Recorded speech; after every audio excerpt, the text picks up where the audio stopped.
تكن آياتي تتلى عليكم فكنتم بها تكذبون قالوا ربنا غلبت علينا شقوتنا وكنا قوما ضالين ربنا أخرجنا منها فإن عدنا فإنا ظالمون قال اخسئوا فيها ولا تكلمون إنه كان فريق من عبادي يقولون ربنا آمنا فاغفر لنا وارحمنا وأنت خير الراحمين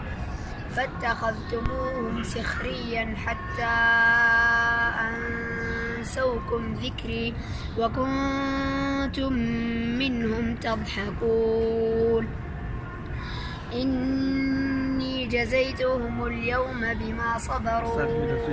أنهم هم الفائزون قال كم لبثتم في الأرض عدد سنين قالوا لبثنا يوما أو بعض